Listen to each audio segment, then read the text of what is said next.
I finally made it to Rome, the most hyped stop on an 18th century grand tour bucket list. It's hot as balls and absolutely packed full of tourists. According to one 18th century travel writer, the population of Rome is 1/4 priests, 1/4 statues, and 1/4 people who do nothing. As for the last quarter, he didn't say, but I'd hazard a guess that today the tourists outnumber the statues 1,000 to 1.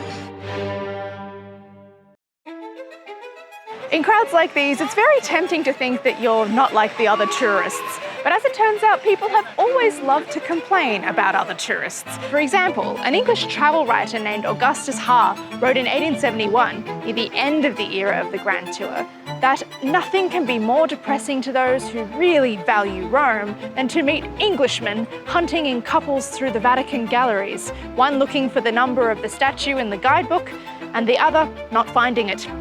For Augustus, it was those other English tourists crowding up the cities of Italy that were the problem, not him.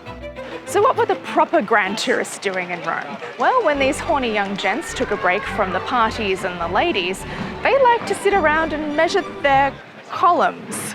18th century tourists absolutely frothed an ancient Roman monument. But there was one thing they loved more: measuring an ancient Roman monument. That's right, imagine spending your gap year meticulously measuring the size of every arch, column and statue you come across, using only a tape measure and a quadrant. And that's not all. These young gents would compare notes with fellow travellers and grand tourists and argue over whose measurement was more accurate.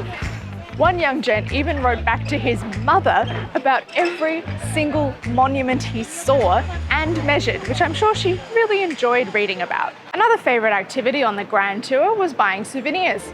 Or did I say buying? I meant commissioning.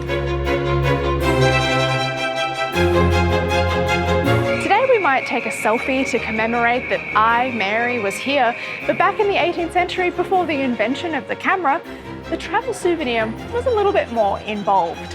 This building was once the studio of a painter named Pompeo Battoni, and his specialty was painting grand tour portraits. And boy are they grand. Each portrait features the sitter in an elaborate studio setting, usually with some sort of Roman monument in the background or a classical style bust, sometimes surrounded by books and objects that show how learned he was.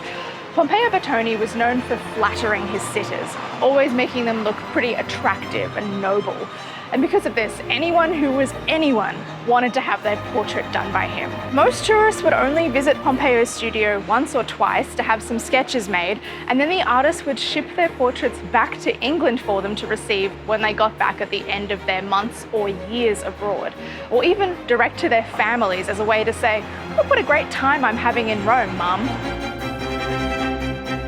These types of lads, the column measuring, portrait commissioning type, dominated tourism in Europe for over a century. But by the 19th century, however, when old mate Augustus I'm not like the other tourists Ha was writing, there was another type of tourist starting to flood into Europe in droves: Americans.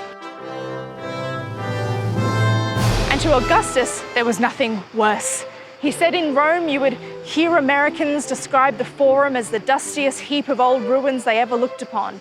Or at the Colosseum, you'd hear them say that it will be a handsome building when it's finished. In the late 1800s, once America was done with its pesky little revolution and its civil war, the newly cashed up American upper class began flooding into Europe, especially to Rome. They wanted the social cachet of doing their own grand tour, but the English upper classes they mixed with in the tourist hotspots often saw Americans as brash and uncivilized. And although I largely still agree with them, I think it's important to point out that our posh British boys were probably feeling a little bit threatened by the influx of more diverse tourists to their favourite cities. Because in the second half of the 19th century, it wasn't just Americans that were flooding in, but also women. Next time on my grand tour. So what I want to know is, what were the girlies up to? In order to find out, I'm going to call an expert.